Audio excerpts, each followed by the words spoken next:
Hello everyone, this is Nabil Murad from Toronto, Canada. In a previous tutorial, I compared between the sum, the subtotal, and the aggregate function. And we found, number one, the aggregate function is way more powerful than the other two functions. And number two, the aggregate function is a container for 19 different functions. Each one of them has a number. So if I want to use it for average, I use number 1. If I want to use it for summing, I use number 9. But the functions from 14 to 19, these are array functions. That's why the aggregate function can be used in one of two ways, as a reference form or as an array form. In this tutorial, I'll use the aggregate function to extract a list of values. Let's see how it works. Before I do, I would like to explore the screen tip of the aggregate function in a little bit of details. So if I use the array form of the aggregate function, the first argument is the function number. And what I would like to do is to extract a list of sales amount for different sales rep. So I would like to extract the top 5 values, so I'll be using the large function. If I was to extract a list of the lowest values, I would use number 15, the small. The second argument in this function is the options, which asks me simply what would you like to ignore. And because in the next argument, the array, I'll be generating intentionally some errors, I would like to exclude these errors, so I'll select number 6, ignore error values. Let's see an example of the aggregate function. In this example, I have a list which shows a date column, a region, a sales rep, and a sales amount. What I would like to do is to be able to extract the top 5 sales amount for a specific sales rep. In my example, the sales rep is Stephen. Here in column A, I have the sales amount for all of them, but I'm not looking at all of them. I'm looking simply for Stephen. And out of the different transactions for Stephen, I would like to extract the top 5 values, and to do that I'll be using the aggregate function. So let's look at the aggregate function that I already created. The first argument is 14, which means I'm using the large function. And the next argument is number 6, which means I'm ignoring errors. Why am I ignoring errors? Because the next argument, the array portion, will generate errors. And the array portion is a division.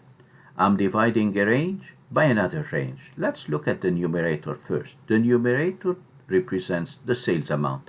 I would like to extract the top 5 transactions from column E, so I'm providing all the values in column E, which represent all the sales transactions. In the denominator, I'm setting my condition. I don't want all the sales transactions. I just want the sales transactions for Stephen. That's why I'm adding a logical condition, and this logical condition consists of all the names of the sales rep from column D, and I'm asking, is it equal to G4? Is it equal to Stephen? What do you expect as a result of this question? I expect whenever I get Stephen, so the result will be true, and whenever I have a different value, the result is false. In computer language, true equals 1, and false means 0. And just imagine these numbers being divided by a set of 1 and 0, which means if I have a number divided by 1, if I have a number divided by true, that means the number will be the same exact thing, unchanged. But if I have a number divided by false, which means 0, which means it's not Stephen, it will generate a division by 0 error. And here comes the importance of the previous argument, the ignore error, because if the sales rep is Stephen, so we get a number because we got it true in the denominator. But if the sales rep is not the one that we selected, so in this case we get a division by 0. And the 6, the ignore error, will exclude it from the array and will end up by searching for the sales transactions only for the selected sales rep. And the last argument is this function. Which large would you like to get? The K means I want the first K, the second K, the third K, the first large, the second large, the third large, and so on.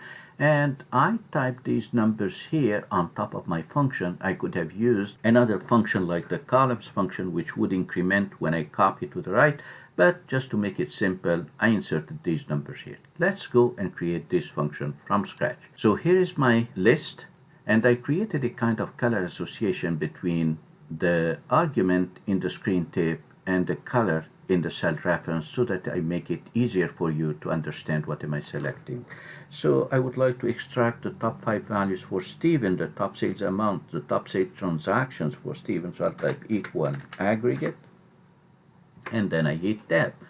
And here is the screen tip. I can move it to the side, and I'm going to use it in its array form. So it asks me for a function number. As I said, I'll be selecting the large function, which is number 14, and then I hit the tab key, and here is 14. When I hit comma, the next argument options, which means simply what would you like to ignore. I would like to ignore errors because I'll be generating errors in the next part of this function, and then comma, here is the very important argument. If we had a list of the sales transactions for Stephen, I would put it here. I would select it and put it here. But because I don't have that, I will have to create it within my function by selecting all the range. I'm going to select all the sales transactions for all the sales rep, and then I'm going to lock it because I intend to copy my function to the right. And then I'll be dividing that by a logical operation. And my logical operation is to ask, in this entire range of sales rep, I'll select the first value, shift control down arrow, and then hit F4 to lock it. And then I'm asking, is it equal to the specific sales rep that I'm looking for? And I'm going to lock this one to the column by hitting F4 3 times. I have to include my denominator in bracket, and let's see what this denominator will be generating when we calculate. So I'm going to select this portion. I'm asking, is it Stephen or not? So it should generate when I hit F9 to calculate it. Whenever it's Stephen, it gives me a true. If it's not Stephen, it gives me a false. And we know that true equals 1, false equals 0. I'll hit Control Z. What about this part? These are the numbers, the sales transactions. If I hit F9, look at this. These are all the sales transactions. And just imagine each one of these numbers being divided by a true or a false, being divided by 1 or a 0. So I'm going to undo and select the whole bunch of array. I'll select the whole thing and hit F9 one more time, and this is what we get. Either an error, a division by 0 error, and whenever it's Stephen or the selected sales rep, we get that number.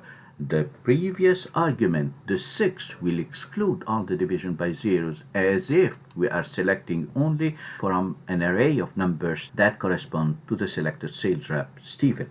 And the last argument, the K in my screen tip, which means the first large, the second large, the third large, I'm going to select the first one. I'm in the first formula. I want to lock it going down, although I'm not copying down. And I need to close the bracket for the aggregate function and then hit enter.